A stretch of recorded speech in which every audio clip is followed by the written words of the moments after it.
That sounds good. Uh-huh.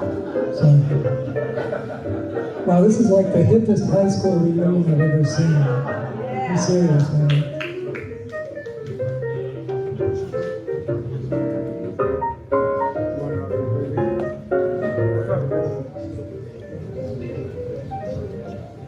Okay, for those of you that don't know, my name is Gunnar Biggs. I'm a bass player and a music educator in town. I have known Michael for 42 years, well, 43 years, I think. He was the photographer at our wedding, and we've been married 42 years. So that's when I met him shortly before that. I've never done this before, so this is for a bass player to get up in front. It's kind of intimidating. But I think that if you haven't seen it yet, Michael's book, In the Moment, says volumes about Michael Oletta, about being in the moment. Whether it's concerts, whether people at the concert, in the concert, he always was able to pick a moment, as you will see. By the way, these behind me are all his images as well on the wall. You'll be able to see that he caught people at the exact moment. You can hear the photograph if you're a musician. It's kind of an uncanny thing. And I remember I'd be playing somewhere and I'd look up and there in the shadow, leaning against a wall or a pillar would be Michael. And his way of saying hi was, and then, I always say, Michael, can we get pictures of what you get, some copies? And instead of 2 or 3, you'd get a dozen. And at our wedding, it was amazing, because a lot of these people that are in these pictures were at the wedding. It was a wedding/jam session. And I told my wife before this, I said, look, I play weddings all the time. I am not going to play at my wedding. There's 150 musicians out there, we'll make do. And a certain little incident occurred there. Bonnie and I, my wife Bonnie, and I met at the Hotel Islandia Hotel on Mission Bay. When Butch Lacey, how many people here are Butch Lacey? You know him. We met at his gig, and he had moved to Copenhagen. And Bonnie was making a joke to my parents, we're not gonna get married until Butch can be at my wedding. I go, great, what's airfare to Copenhagen, so. It was on April 14th, which is around Easter.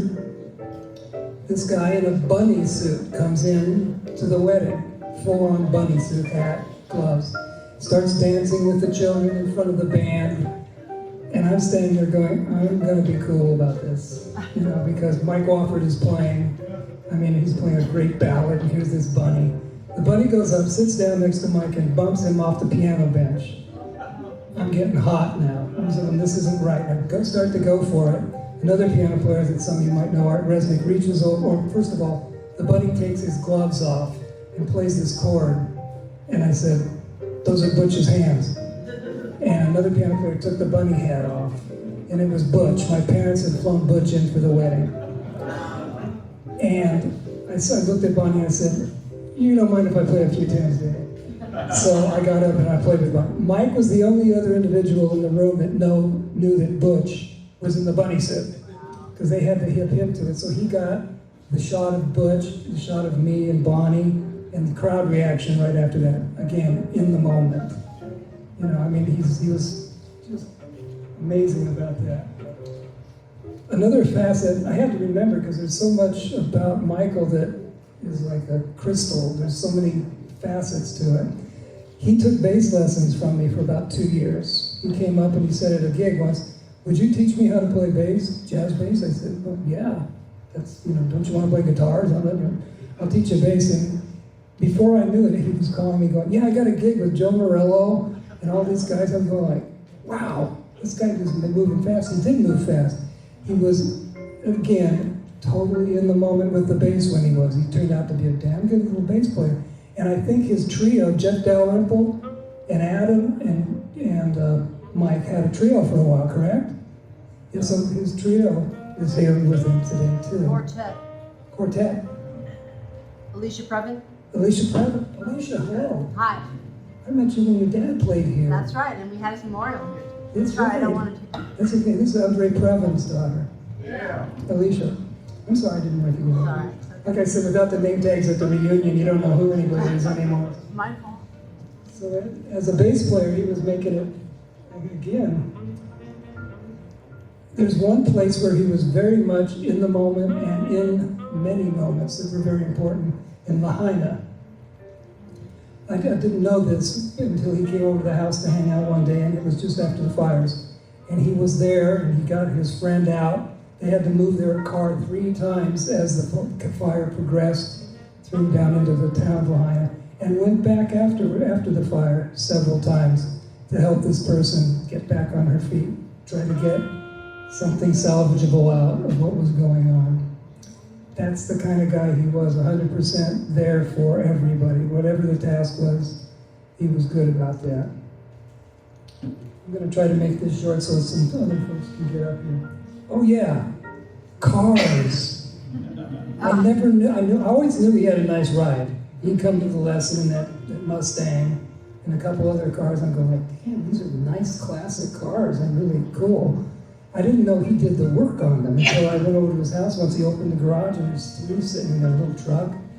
So that's another aspect of him that he was totally into and did a great job doing. Plus, he was just a hell of a nice guy. I really enjoyed hanging out with Michael, as I'm sure many of you others did too. So that's pretty much all I've got to say about that. I'd also like to put it together for Chuck Perrin and Dizzy's for allowing us to use the space. And Liz Abbott and Abby Wolf and I had lunch, and they said, "What do you want to do it?" And a couple other venues came up. I said, "Dizzy's has got a built-in wall." And I think we could. So Chuck, I don't know where you are right now, but thank you so much for hosting us here. Yeah. So next I'd like to bring up the sisters, if I may. Shelley and Maria. Thank you guys very much.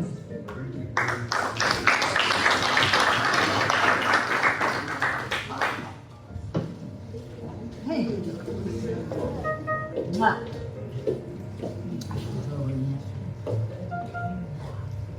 And he talked about Mike's Lahaina and that whole experience. This book is of scenery that he took. And if you come up and look, there's a sunflower one that he took one day. He was riding his bike there in Lahaina, and it's of sunflowers.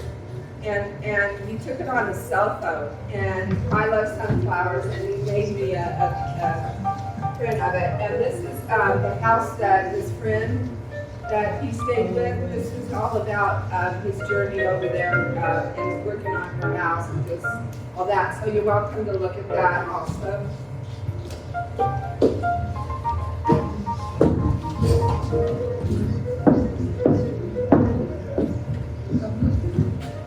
So I'd like to introduce myself again. I'm Shelley Oletta. Some people know me by Shelley. I grew up with the nickname Shelley, and some people know me by Michelle, my real name. But I'm a younger sister of 2 years. Marlena, the youngest. And again, I'd like to thank everybody for coming. You know, Michael talked about each and every one of you all the time. His phone, I still have his phone on. So, you know, going through his phone and stuff, and I said, gosh, how many people did he know and he was in contact with all the time? You know, that's just the kind of person he was. And, you know, he's a great brother. He was just a great person. You know, he got a little bit old and he was a curmudgeon.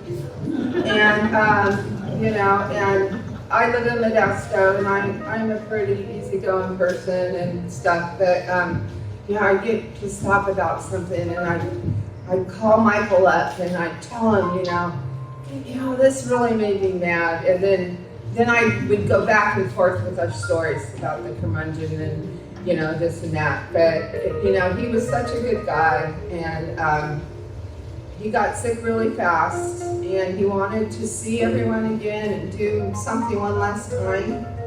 But the cancer just came on really strong and fast, and he got to come home from the hospital and be at home with me and Marlena. when he passed. So we love all of you. Thank you. Yes, he did talk about all of you all the time. We spoke a lot on the phone. He wasn't always close by. I know you just by the stories that he would tell. He loved to come back around our house after Christmas. He'd come and visit. And the kids all loved seeing him, our family. We liked it when he would come back home. But we know he loved his life here and what he was doing. He was so passionate about it. I mean, we would spend an hour or two on the phone just catching up and all the stories about, his car club or his jazz and his photography. And it was just, he really had that passion, and he was a good brother and very passionate about his family and all of his friends. And we are going to miss him. Still a little surreal that he's even gone, but he did want to try to be around everybody that he could or say goodbye, but I know he didn't get to reach out to a lot of you, but he was thinking about you all. Just wanted to let you know that. And Michael had this humor too. When he was sick, it's like, this is really sick humor. Like, he just was in a lot of pain, really wanted to go. And me and Marlene are feeding him full of morphine and stuff, as you do with cancer hospice patients.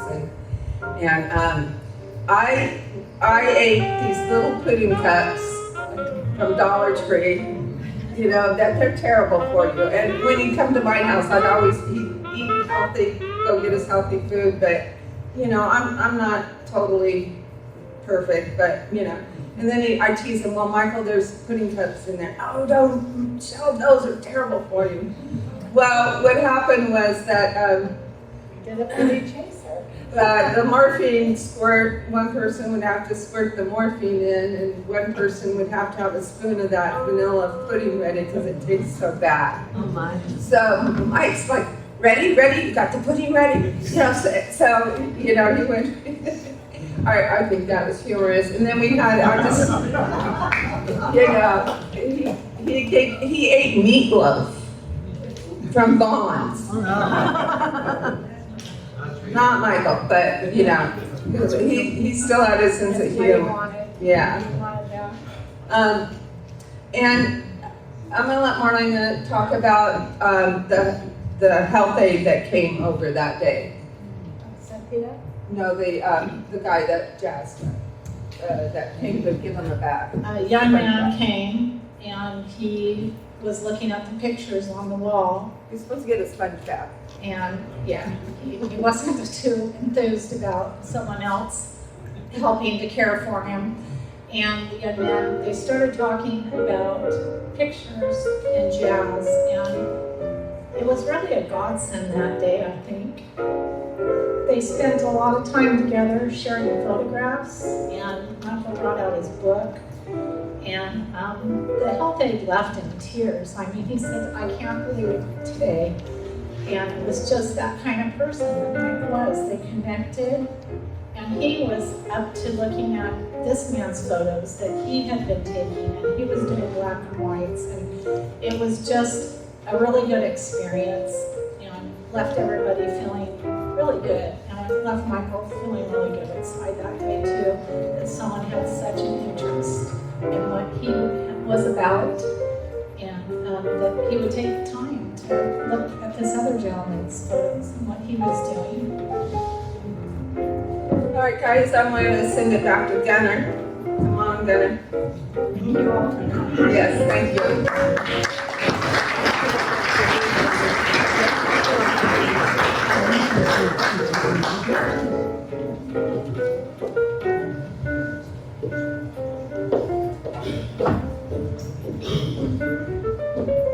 Okay, next we'd like to have Liz Abbott from the Troubadour magazine come up. After that, Adam Wolf. And we'd like to also open this up, if we could, to any, Alicia, you want to talk? Anybody who would like to say some words, just feel free. We've got till 4 o'clock here. So here come the troops.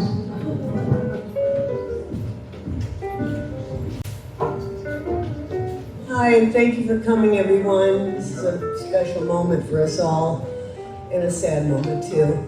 So, my name is Liz Abbott. I publish the San Diego Troubadour. We've been doing it for 25 years now, and Michael was really invaluable with his photography, cover photography for all the jazz people in town.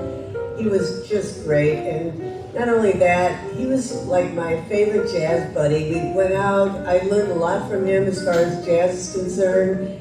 He was funny, and he's just the best companion you could ever ask for. I'm not that big on speeches, but I wanted to share a few things. One of them was that Joe Murillo's ex, Jerry Miles, got in touch with me, and she can't make it here tonight, but she shared that during this time we're together, that she was going to wear this t-shirt that Michael gave her a long time ago with one of his photographs on it. So that was that. And then another guy who was like friends with him in college asked me to read this little elegy that he wrote. And so he says, oh, his name is Scott Noel, in case any of you know him. First, let me thank Michael's family and friends for being here. I know he would be grateful and humbled by this gathering. My name is Scott Noel, and I live in Knoxville, Tennessee. I'm truly sorry I'm not there. I met Michael Oletta in a film study class while we were attending San Diego State. In the spring of '77, I needed a roommate. The subject came up, and I asked him if he was looking to relocate to Mission Hills. He jumped at the chance, but I was concerned if we could make the rent.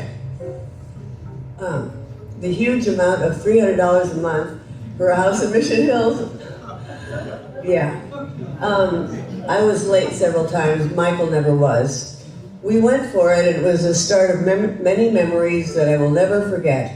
As Michael started bringing his stuff into the house, his last trip brought in a full set of drums, tom-toms, snares, cymbals, and of course the bass drum. Man, he loved to play songs with a heavy bass drum riff.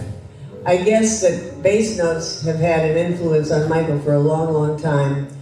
Hence his awesome bass playing that unfortunately I never got to hear him play. But was he good? I think very good because of his dedication to it. Dedication to an idea, thought, plan, or a person was a quality that I admired in Michael. I tried very hard to incorporate that into my life. Thanks again, Michael. I hardly ever saw him without a camera, an old Pentax 35mm SLR. One spring, he took a full set of pictures of me in Balboa Park. They turned out to be some of my most treasured possessions. I think I was his first professional job. I paid him with a $5 bottle of wine, and I think it was from the Modesto area.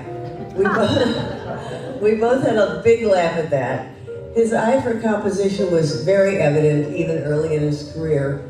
That, coupled with his dedication and perseverance to go little out of the way jazz clubs in the 70s, made him, in my opinion, the best jazz and event photographer in America. I think he will be a big part of history, and I'm very proud to have known him and be a small part of his journey. Thanks, Michael, for teaching me about life. Finally, I would like to thank Michael for saving our lives for about 8 months. Michael worked the closing shift in a sandwich shop. I knew when I came home from work at 11 p.m. he was lying on the couch with a big belly and a smile on his face. He had brought us sandwiches, no charge, and I swear those huge sandwiches would feed us for 2 days. This was at a time neither of us had 2 nickels to rub together, and so it was that Michael made sure we ate well for 8 months. And I have yet to have a sandwich as what I ate then. Kindness unsurpassed. Thanks again, Michael. Spirit, kindness, humility, and a no-quit attitude, along with a hearty, genuine laugh and an endearing smile, are qualities I tried to learn from Michael. His dedication and talent to his career, his unshakable positive attitude about life can be a lesson for us all. Thanks again, Michael, for everything. You will forever live in our hearts and memories, and God bless you, Michael. So, thank you.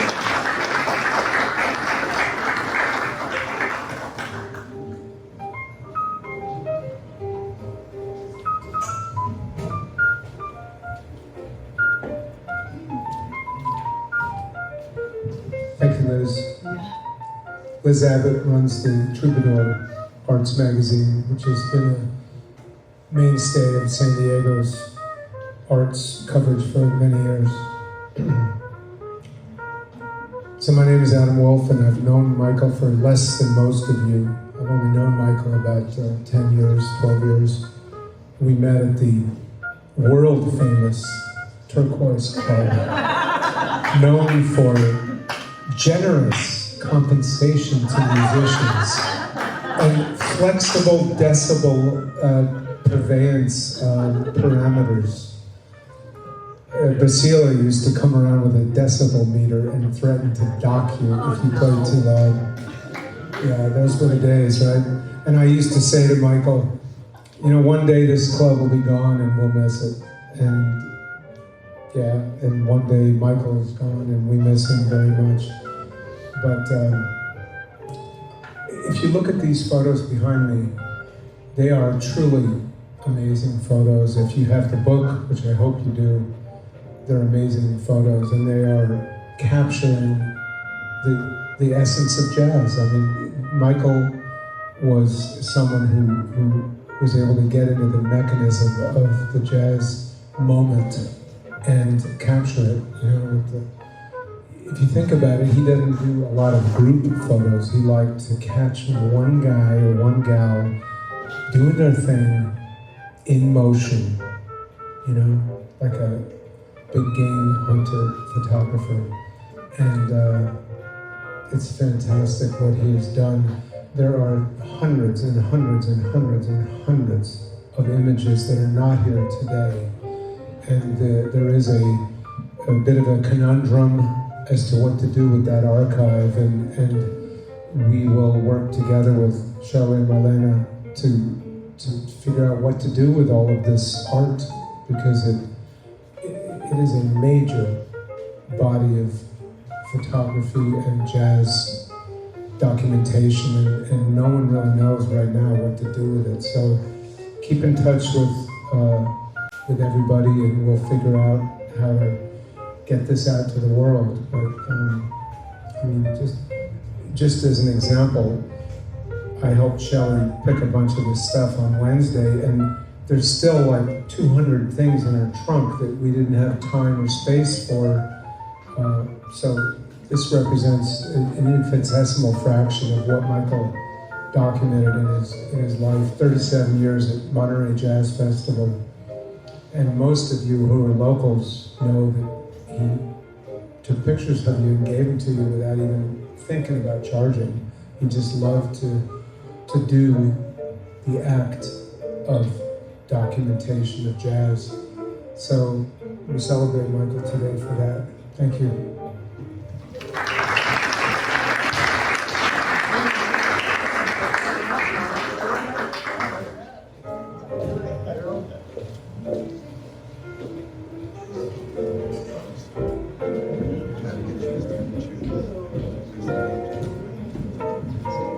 Thanks, Adam. Thanks, Liz. Thanks, Shelley and Marlena. I've heard so much about you for so long from Michael. I guess I should start at the beginning. As Adam said, I didn't know Michael as long as a lot of you, but I did in a way, and here's how. So I play electric violin, and I was in his quartet that he called Now Time. So speaking of being in the now, he called it Now Time Quartet, and I asked him, what is that from? And he didn't really know, except that he's a new moment guy. But we did some recordings and stuff. But anyway, the way I met him was, I was selling a natural blonde SWR bass amp that I tried with my violin. I liked it for some things, but it wasn't the right one. So he contacted me and he said, is there any way I could hear it with my fretless bass? And I said, where could we go where I know the owner and we could just plug it in and try it? I said, how about the Turquoise? He went, wait, I play there every Sunday. Are you the violinist that plays? I played with this Yale and Vladimir couple, you know, French singer and Ukrainian guitarist. Kind of nutty guy, but anyway, I loved playing with them. It was fun. You know, everyone was Russian, Ukrainian, she was French, and we look at each other like, man, you know. But anyway, so we met there, and he did end up buying the bass, and then eventually asked me to join the Now Time Quartet. But what I found out is that he knew my dad, Mondell Lowe, and my mom, Betty Bennett, for decades. And they went to Monterey because Mondell ran the Monterey Jazz Festival for many years. We had his memorial here, if some of you might have been there. And so I felt like the more I got to know Michael, he was like a brother from another mother. He really was. We were so alike in so many ways. Even the way we hung the toilet paper from the back. Sorry, don't get mad. Just all these little things that we found out that we were similar, likes and everything. And then one time, it's funny that you're here, Liz. I mean, it's great that you're here. One time I took him to the Christmas party that you had. And we had only been hanging out a short time. And he did something that I'm sorry, not too many men do this. And I was so proud and grateful and in awe of him for doing this. But before we went in, he just stopped me and he looked me right in the eye and he said, you know, I fell for you the first time I ever saw you. And, but if you don't feel the same way, it's okay, we can just be friends and no bad feelings or anything. And I just thought, you guys do that, to be that upfront and just say how you feel and clear the air and I just thought he was amazing. So we spent a lot of time with each other and birthday presents and Christmas. He always had great presents, like a Trader Joe's card or, you know, a gas card or something like that. And he bought me a little, I'm a Christian, a Christ follower, so he bought me a little cross with pink crystals inside, which I wore till I totally broke. But we had a lot, he loved tiki stuff too. I don't know, nobody heard that, but he loved tiki. So I bought him one of those 3 colored buoys that you get that are wrapped up together that used to hang from the trawlers or whatever.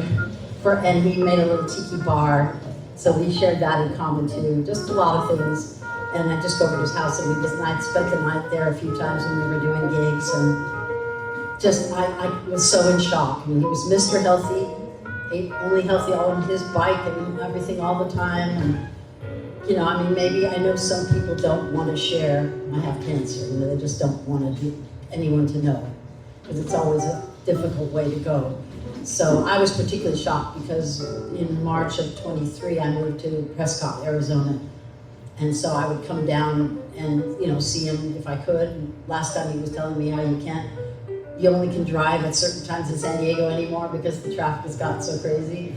But we always tried to see each other when I was down here. So I came down especially for this because, you know, he meant a lot to me, almost meant everything to me. So I just appreciate you all. I'm sure you all have you should be encouraged to share any little thing that you want to about him because this is his day, that we're glad that he was alive and glad that he was close to all of us. So I think that's about all. But yeah, the recordings, I don't know what happened to them, Adam, but he was such a perfectionist. Like we'd go into the studio and we'd do everything and then he'd want to fix that and fix this, and it took forever because he kept going back in and redoing things. So I don't know whatever happened to them, but they should definitely be out someday, or at least on YouTube or something. Anyway, thank you guys. Talk to you later.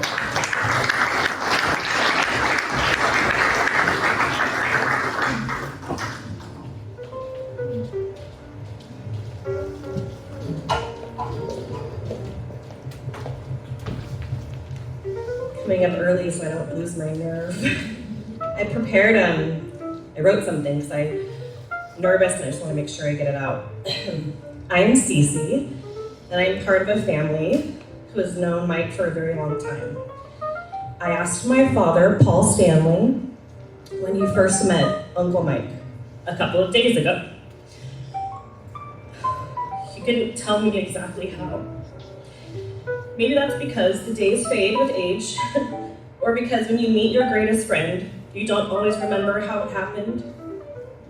He was just kind of there, and I'm kicking myself because I know Uncle Mike would tell me exactly how they met if I ever asked in the last 40 years, but here we are.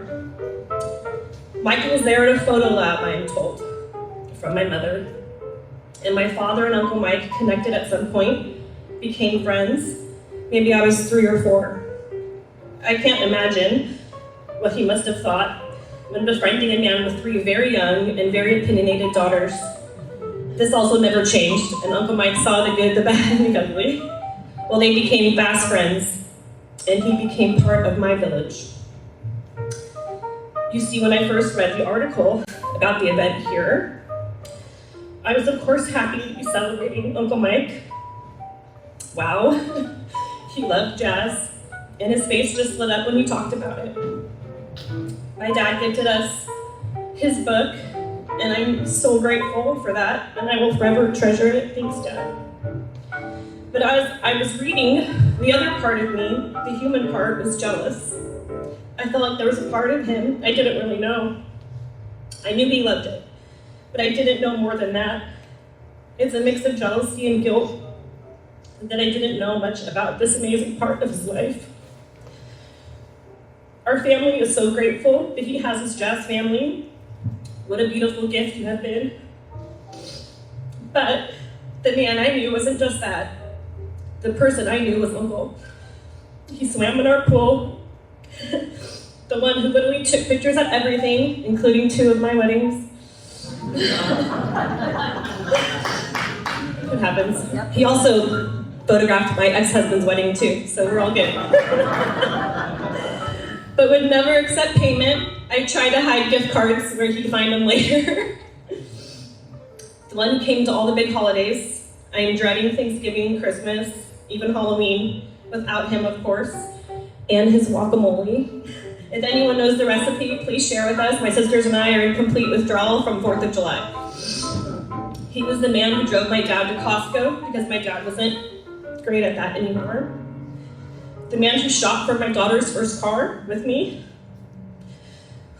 Because in his words, my dad thought he was a car guru. And he thought it was so funny that my dad trusted him with everything. I say all this to tell you, he was our person. I don't know if one person could be an entire family's person, but he was ours. I would like to leave you with part of my last text to him. Uncle Mike, I miss you. I wanted to say thank you for helping raise me and my sisters and look after my parents. I love you, and I'm sorry if I haven't told you that enough.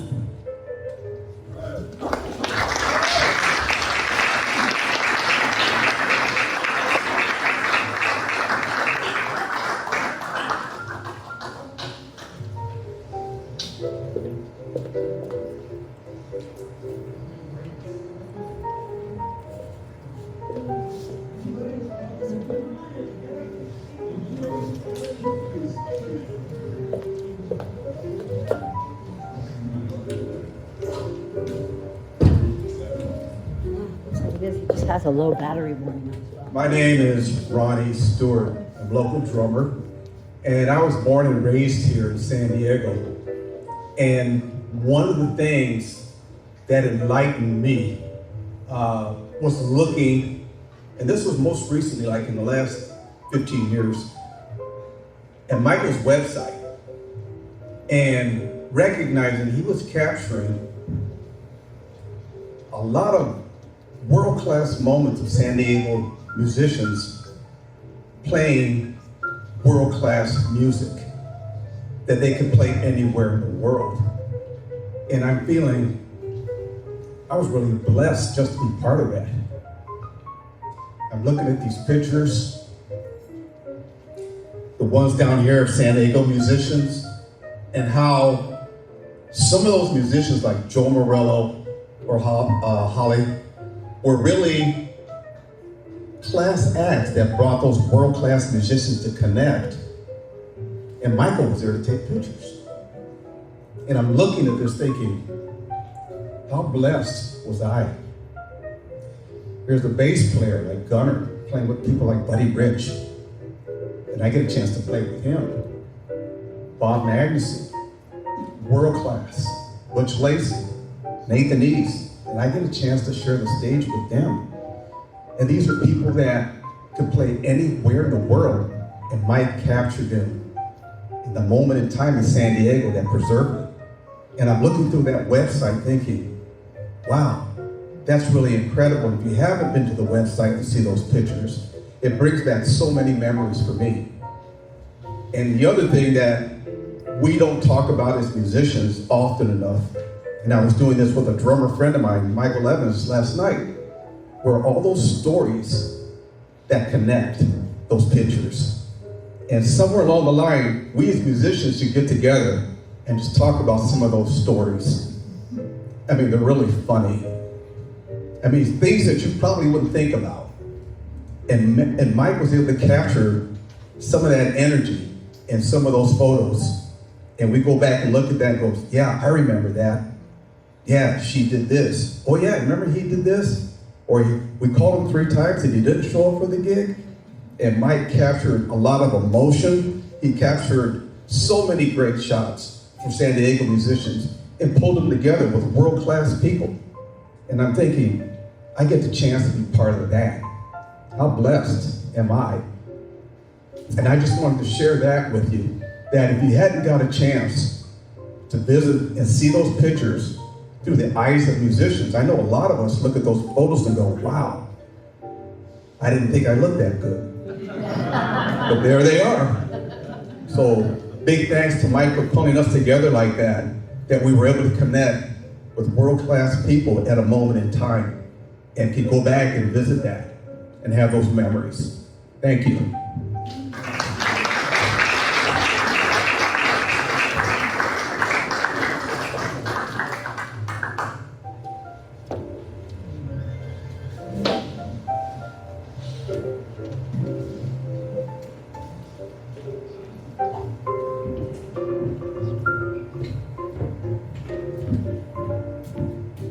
Hi, my name is Mark Lessman, and I see Bob Magnuson trying to come up here, but Bob, I'm faster.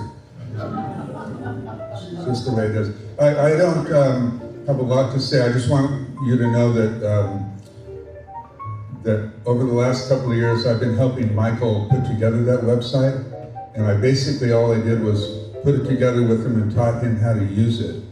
So I don't know what happens to that website from here on out, but I appreciate that Michael paid his hosting bill before he left. That was nice. Anyway, there's a lot of pictures on there, and I'm just gonna keep it up. And so, if sisters, anybody has anything they want to suggest for it, to do with it, or anything like that, just let me know. Adam knows where to find me. And anyway, Michael, we got to know each other a little bit over the last few years. We've known each other many years, but you know, he's been to my house, I've been to his house, and all I can say is, hell of a sweet guy and amazing photographer. And that's it for me. Bob, take it away, Bob.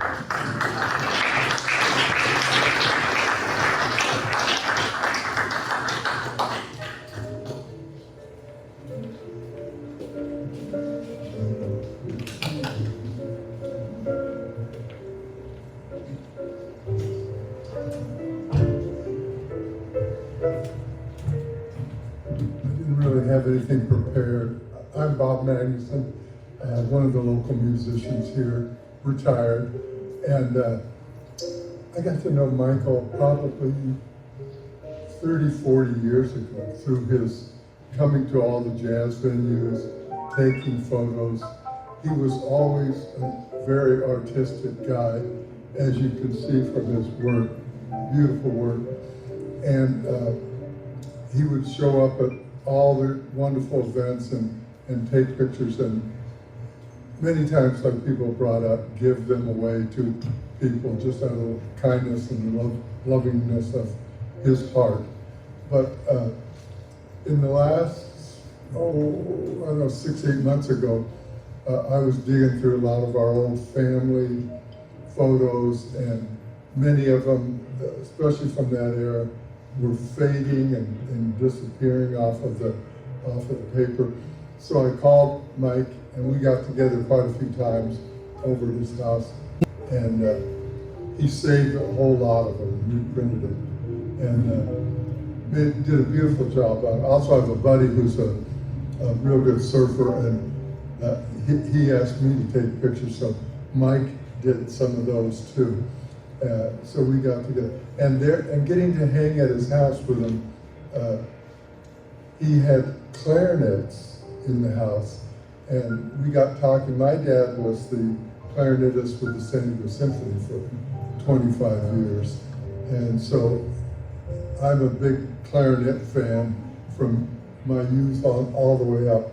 So we started talking, and then Oletta is an Italian name, and I'm a big Italian Italyphile, or whatever you call it. And my grandmother was born in Sicily, so I don't look like it, but I have a portion of Sicilian blood in me. And so we really connected on that aspect of it, the clarinet and the Italians, talking about food and wine and clarinetists, and it was great fun, and he did a marvelous job. When I retired from playing, they had a lovely event here for me, honoring me. It was just a joy. And Michael took this picture and gave it to me. And I said, oh gee, I want to take that home and hang it in my living room. Of course, my wife wouldn't particularly like that. So I talked to Mike, I thanked him very much. And Chuck Perrin was kind enough to say he would take it. So that's where it's ended up. But Mike was so generous all the time, you know. Life size, bigger than life size of me. So, but just a sweetheart and always kind to everyone. His connection with Joe Murillo, I go way, way back with Joe Murillo to the very beginnings of my bass playing days. Joe and Tony. In fact, they even got me to move up to Las Vegas. And I went up there and stayed with Ronnie Ogden, and I would play with Joe all the time. And Joe was very instrumental in connecting with Michael also, and starting to play gigs and having Michael come in and play. And he made wonderful progress. I think you gave him lessons, Gunnar, didn't you? Get to him? I thought so. But he just grew and grew as a musician, and really had a ball with it. And that's the most important thing I think about music. If you're having fun, you're playing music, and that was Michael, along with all his other talents as we see here. He's loved, he'll be very missed by all of us in the music community and his family and friends. Thank you.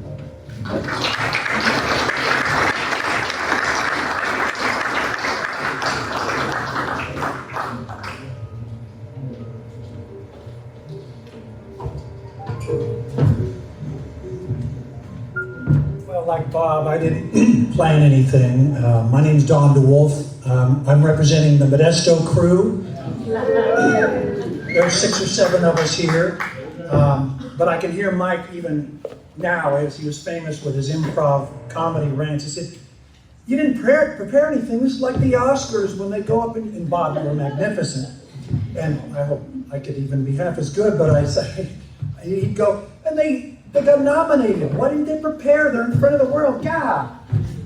And that'd be Mike. And Mike would talk and have his improv rants. If you ever knew about that, he would have kind of a rant improv at the same, and it would be hilarious. And he and I drove up to our Modesto reunion for 35 years, right up to Andrel, his favorite cottage, which of course, we rented a house, 8 of us from our basketball team. We wear these in his honors. I don't know how he played in these Congress All-Stars. They're ankle breakers. But we would be driving up, and it'd be 8 hours, and we did this for 35 years, and we would talk, and for the first 4 or 5 years, you know, he could talk, and I'd be driving, and he would be talking, and after about the 4th or 5th year, I said, Mike, you know, I love you, and your stories are great, and all this fun, but your arms are, oh, sorry. Well, he got me back because he offered to ride me around in his Model A. Has anyone seen that thing? Yeah. And he said, yeah, the brakes aren't that good, but let's spin around up the hills and around Balboa Park. And he got me back on that one because after a while, I mean, should I open the door and drag my heel like in the Flintstones? Because there's people in there. He was fine with it. What was it, a 31 Model A? Am I right about that? 30. Jim knows. Yeah. Did you ever ride in that thing? Oh yeah, I'll bet you. Yeah, But I survived, and boy, it came on fast. We were all at a memorial service where we all wore our Converse just 4 months ago, and Mike was there. He felt great on the way up and started feeling bad on the way down, and oof, that was a tough one, a tough loss for everybody. I do know how much he cherished this group, and to see all his photos here is just so great. And I know he loved, as part of the Modesto group, I can tell you that to experience this, we're going to share stories about all the love that came out of this room, and I know he loved you all. Thank you for allowing me to share this moment.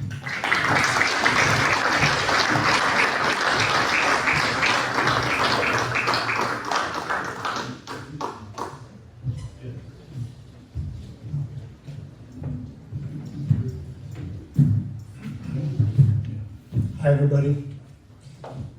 I'm Todd. I know Mike through the car club, the Mustang Club of San Diego, or the San Diego Mustang Club.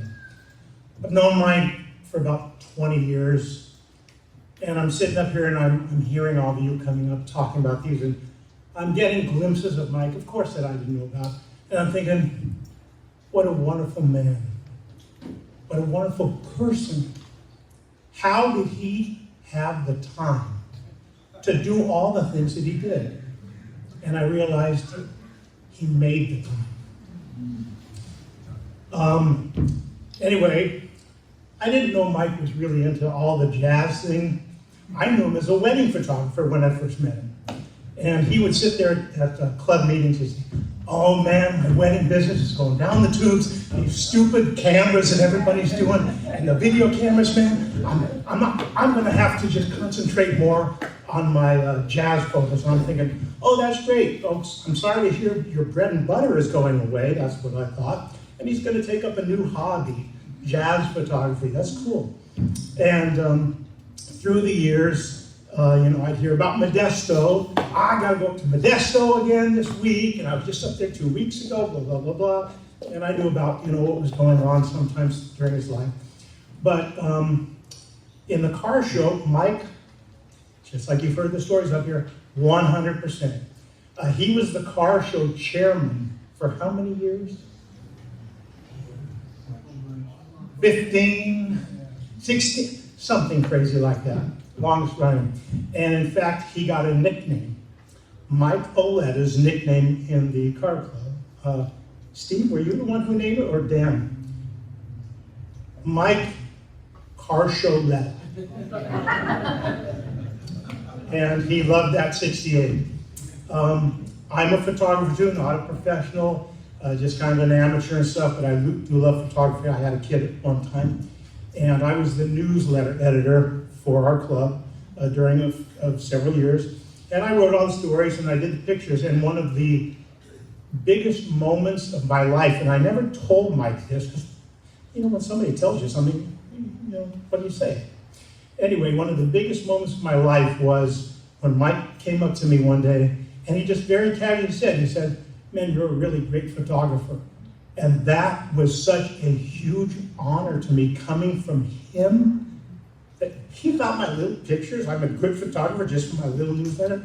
I never told him how much that meant to me, and I wish I had, but I didn't. And so, anyway, I just want to kind of share that little side of Mike that you may not have known. And when I heard from the club a newsletter that we were going to have Mike's celebration here, the first thing I thought, Dizzy's Jazz Club, that is the perfect place for Mike.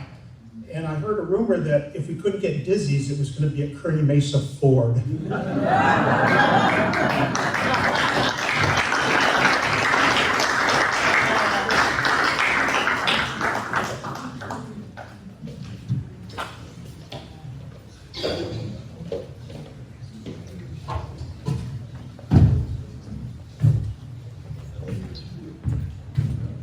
Well, I knew when I stood up I was more or less committed, so here I am. My name is Chet.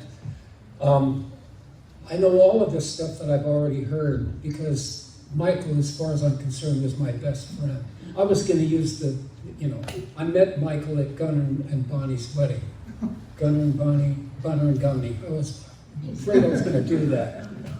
And I was going to use the bunny story, but that was used. And a lot of other things. Cece, when you were talking, I heard, where are you? I know your family. I know through Michael has told me so much. I even met Paul way back when he was in his office off Pacific Highway. I know your family, and I've known you growing up through Michael's stories, and I know a lot of everything you guys have said through Michael's stories. We saw each other just about every day. I considered him to be my best friend. I hope I was a good friend to him. And everything you said about how kind he was and how good he was, that's exactly true. He was there when I needed every single time, and I hope I was there when he needed me every single time. He never turned me down. I'm a car guy too, and every time I bought a car, I took him along with me. And he was a good guy to have around. I'm a photographer. That's why Michael and I got together when I met him at Gunner's wedding. I shot dance and theater for many years. Low light photography. He shot in clubs. Crappy lighting, as you well know. Backlighting all the time. And I can tell you from a technical viewpoint, this guy had his own way of doing things, because when you're shooting in low light, when I'm shooting dance, I've got to get that speed up, so I get a lot of grain. You know how he got these shots with hardly any grain at all, so he can blow it up this high? It's because he handheld the camera at a really slow shutter speed. He could lower his respiration. Must have been a Zen thing, I'm not sure. But I've had students that I taught this at UCSD for 32 years. People wanted to know how to do this, and I said, forget it, you're never going to make it. This guy is one of a kind, and he certainly is. And all my stories are gone because you guys have all said them all. I just want to say ditto, this best guy in the world, and I miss him terribly. Thanks.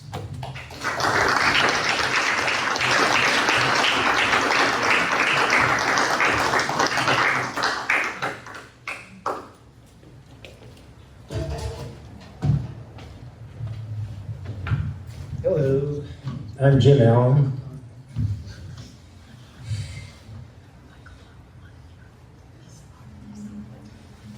I met Michael in '88, and we were getting a job to go to the military ships to take pictures.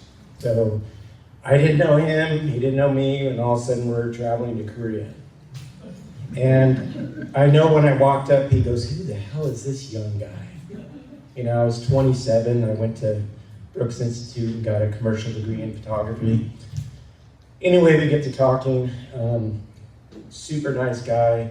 We're traveling underway. We had to be, dark at night on the ship because we're underway, and we're photographing all these guys, and we get to talking, and we find out, we're both California natives. We're both love photography since we were 15.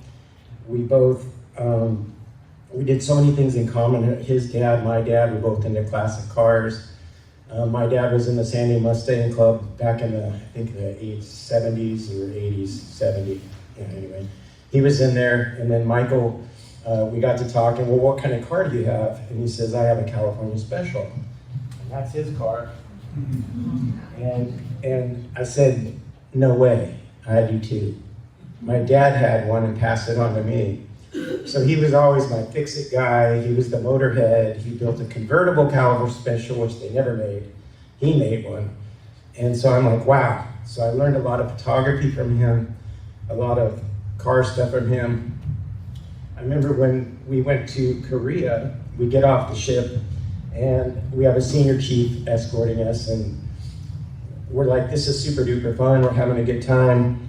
And then it came to going to the airplane to fly back, and we didn't have the correct paperwork. And here's two white guys with big trunks of equipment, and you've got Korean military guys marching in the airport with guns and chains on their boots. I go, we're screwed. They pull us into secondary, and we have to prove that this is photography stuff. So I'm shooting a flash in his face. That probably wasn't good, but he realized it was a flash. It took all our batteries. Michael had to explain that the film was film, we can't expose it. So we're showing him a little roll. This is a big roll. They finally let us go. we go out to get our taxis. The stuff was too big for us to go together, so we each went in a separate taxi. And I said, okay, go together to the airport together. And they're like, okay. 2 seconds, we're going different directions. I thought I would never see him again. They drive 2 inches apart. You think our traffic is bad. I could reach out and touch the car, and they said, if you get in an accident, throw money on the seat and get the hell out. And I'm going, I don't think I'm gonna see him again. Well, we show up at the airport, we're both there, and we're like, thank God. Then we had to get back into the United States, because again, we didn't have the correct paperwork. And he throws a shit fit with the guy, and he says, oh my God, he didn't give us the right paper. He was so pissed off, but we ended up doing about 6 or 7 different ships. Saw missiles fired, got in helicopters. We even got taken up into a porthole. They closed it, and the 2 guys that were the military guys lit up a joint. And I'm like, really? And they're blowing it out the porthole, you know. But anyway, later on we get back, and I decided to join the Mustang Club, and hats off to the Mustang guys. And they did this little celebration for the California Special. And he was just always my guy. So you all said it. He's my best friend.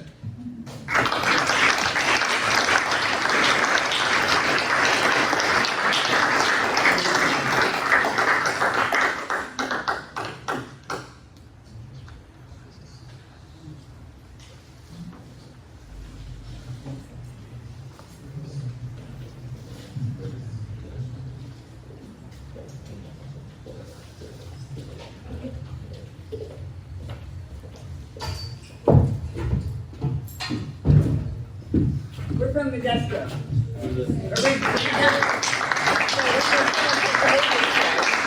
For elementary school. Yeah, we've known Mike for a long time, almost all my life. I have 2 real quick stories. I knew Mike a long time ago, and I used to go to the club at La Jolla at the UCS, University of San Diego. And they had a club there that had musicians play, and I'd go with them, and he'd take photographs there, and he always loved to do that. And he was always into music, not just jazz, but any kind of music. He turned me on to Prince before anybody knew about him. You got to listen to this guy, and he had a nice setup in his house, and he'd play the music for me, and I love that. And then I want to touch a little bit on what Bob said about his Italian roots. He was planning a trip. And he'd been working on it for probably a year and a half, and my wife and I go there every year. So he called me for advice, and I was trying to help him. And I was going to actually be over there in Italy when he was there, and we were going to connect. And I'm just so sad that he didn't go he didn't get a chance to go because of his heritage. And I know he was really excited about it. And if he's looking down at all of us right now, I'm sure he's very proud that everybody showed up and that we're all here celebrating his life. So, I'm Annie Zutzma, and I live in Pacific Grove, and we were all friends from elementary school. But then when I was in Monterey, I wanted to just represent the Monterey Jazz Festival because Michael was a photographer there for over 30 years. And I had the opportunity to let the people at the Monterey Jazz Festival office know that he passed, and took the obituary to them, and they were very grateful to know about his passing because he was an icon in Monterey as well, just like he was here. So they're all mourning his pass, as I am. I was able to attend the jazz festival with him, and he was so cool. You know, he'd hand me a camera, and we'd go in the back door, so I could be like his person, and so we could go in the back door and be able to see really incredible things. So. I just thought of one more thing. I don't know if you all know that he loves cars, but I don't know if you all knew he could have probably been a race car driver. I've driven many times with him up Highway 5. And he was absolutely fearless in the car.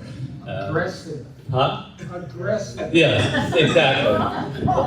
there were so many times when I'd be in the passenger seat and he'd come up behind a truck and get this close behind it and then all of a sudden switch lanes. And I mean, he could have been a great race car driver, I'm telling you. So anyway, that's what I was share. Thank you.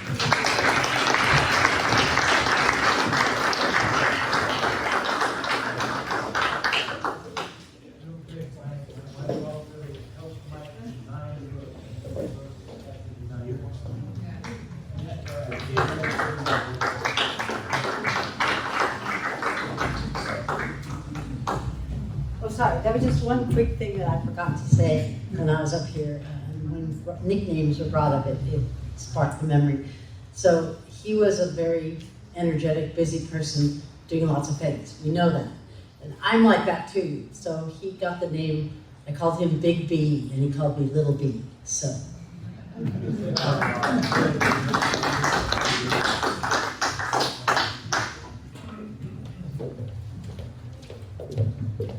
Hi, I'm Dan Atkinson. I can remember exactly when I first met Michael because it was shortly after I moved back here to town and started the jazz series at the Athenaeum 37 years ago. And he was always there. He was at every gig. He was documenting what was happening quietly, in the background of the scene. And what a presence and what a gift he's given to us with his work here. I think it's kind of a tribute to him, definitely a tribute to him, to see people in this room, all the musicians, amazing group of musicians here, and some of the back of house folks too, like Jim Morale over here. Chuck, who's hosting, Dave from KSDS, Jonathan back there, who's documented so much music in this town on video. We've lost a few people lately from the community. I'm thinking of Robert Bush, who wrote about jazz. And just the other week too, Bud Fisher, who was the great piano technician and tuner here in town. And I feel like Michael is part of this brotherhood. They were the people who made this all possible for the rest of us to enjoy. So he's created a documentation of this town's life in jazz. And, as I get to the age that I'm getting, and have been doing this for almost 40 years, man, is this valuable. This is more valuable than I can say. So God bless you, Michael. We'll miss you.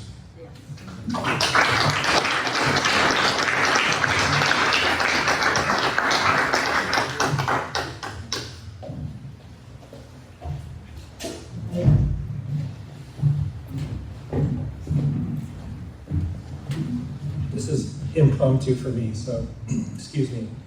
I didn't know Michael as well as many of you did, but when I met him, I'm Jonathan Gilly of the Snapshots Foundation, and when Robert Bush passed away, and I told Michael, I said, we need some images, and he's like, I got you covered.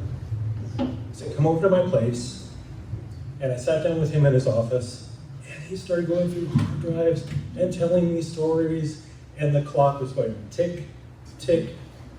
Time kind of evaporated as we both went into time and space, talking about music. He said, oh, I can't find what I'm looking for. We'll just take the hard drive. Take it. He trusted me, which I'm touched by. So I took his hard drives, cataloged everything that was needed, and then I discovered this film. I don't know if you guys know this, but Michael made a film on Joe Morello when he was in college. And this film, he filmed Joe Morello down up by the Ogie Pier. He went to his gigs, Alario's. No one else did this. Michael did. And he's a person after my own heart. I'm so touched by his generosity.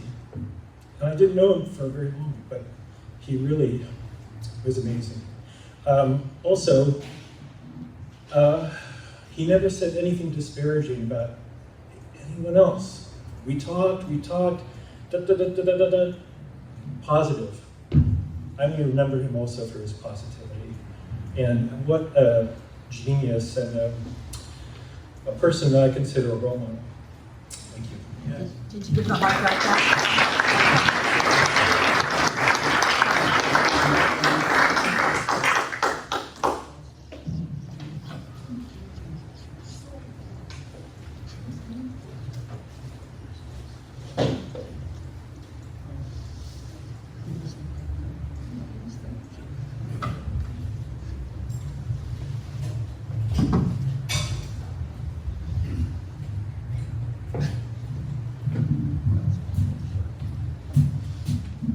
Good afternoon, everybody.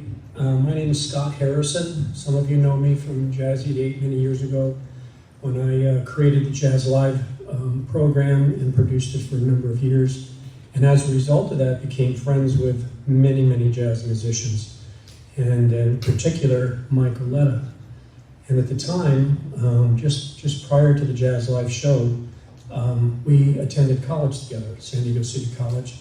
And then we were on the air together. A lot of people don't realize he actually was a disc jockey on Jazz 88 for a short period of time.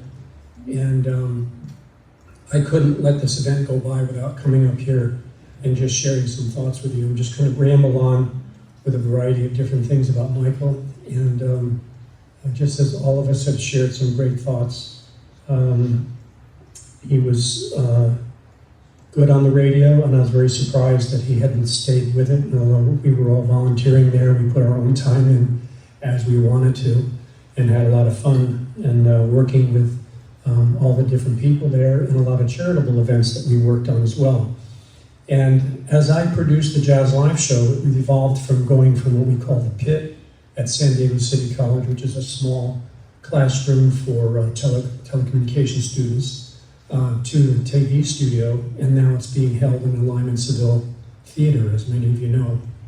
When it was in the TV studio, I would be rambling around, running around, setting everything up. We had a volunteer crew there, and trying to get tables stolen from the classrooms upstairs and chairs, and set them up in this TV studio, and then bring the musicians in and get them going. And we had about 50 or 60 audience members watching, and as we conducted the event, I'd look around and there's Michael hiding under a table, or behind a curtain, or behind some lights or something like that, gathering the most incredible photographs that you can see here. And these are mostly national musicians, a lot of these are locals, but I want you to know that Shelley was kind enough to allow me to come over to Mike's house this past week, and I went through all of his color slides, and they were primarily all local musicians,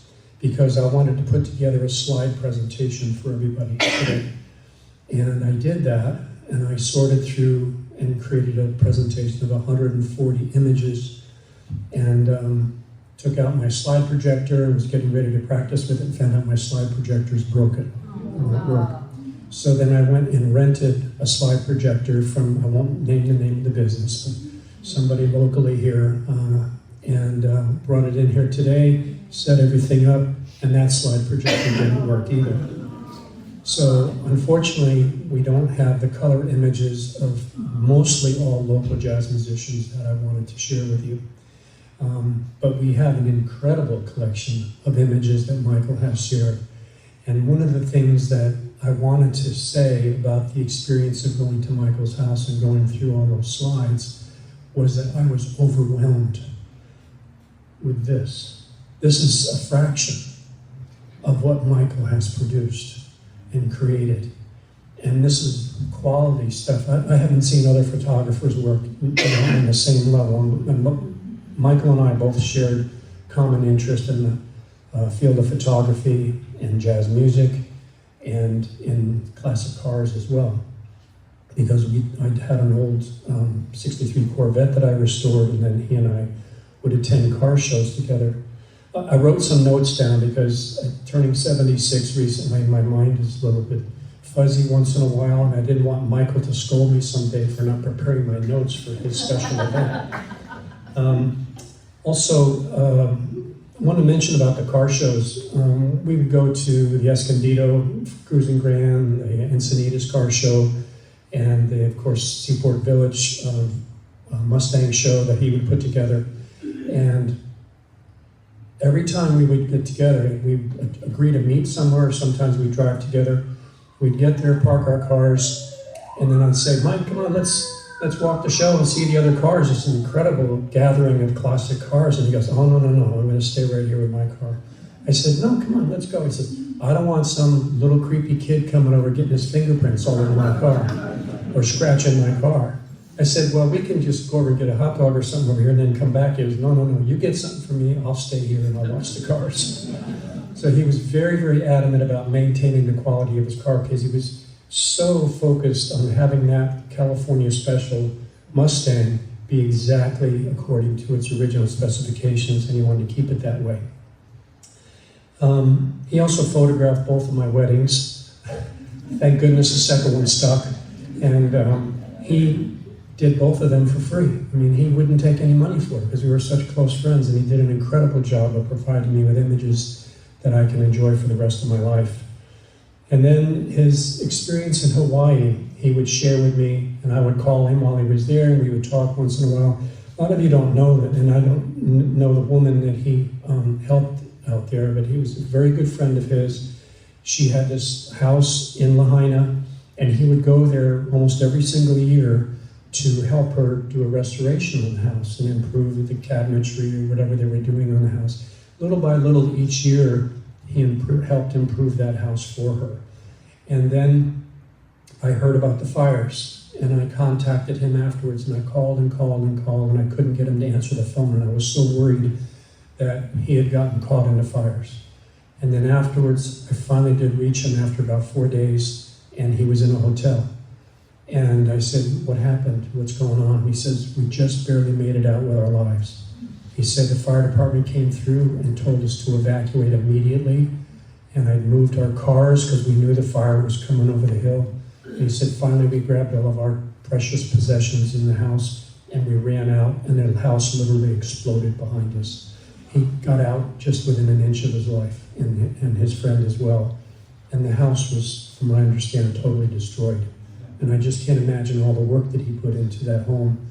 And then he went back later on, as was shared earlier, to help, pull that gal's life back together a little bit.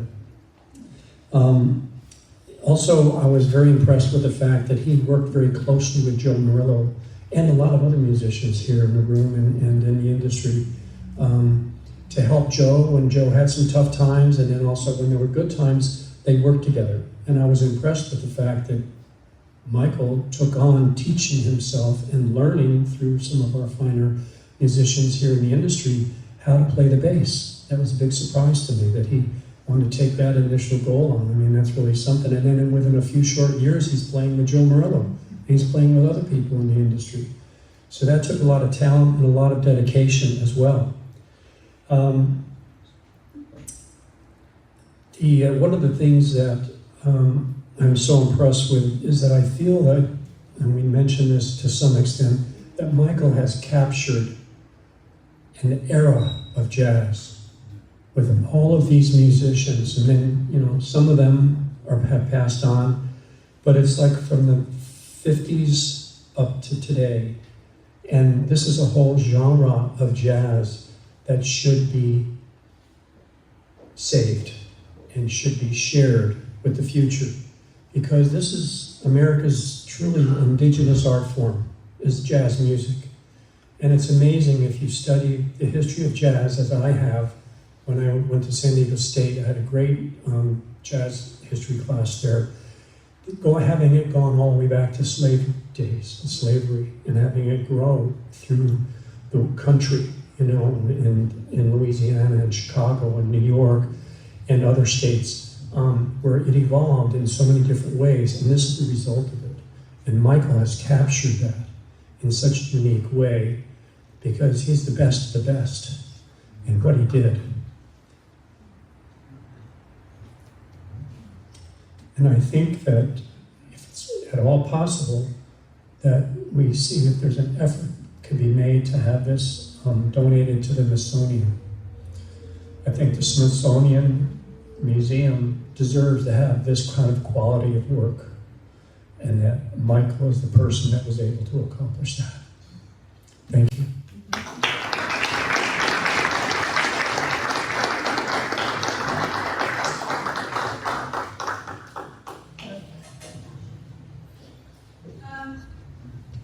We're not over yet until we want to be over, but please, please, please grab a plate, 2 plates, 3 plates. We've got so much food. If you want to take some back for your function or anything, I can make you a big thing full too. So, Shelley, 2 books. Doctor, 2 books. The 2 books. oh, the 2 books? The guest books. Yes, make sure that you sign each guest book because my sister wants to keep one and I want to keep one. So please, if you didn't sign both, if you could stay and sign both. And we really appreciate everything, but I'm not trying to hold you guys up or anything.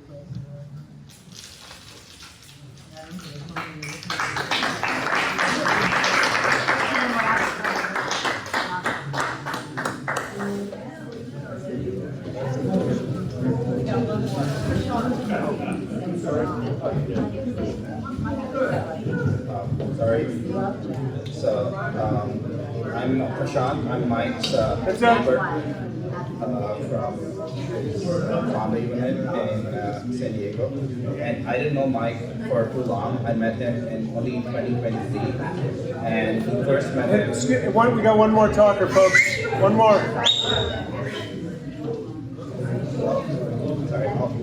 Sorry again.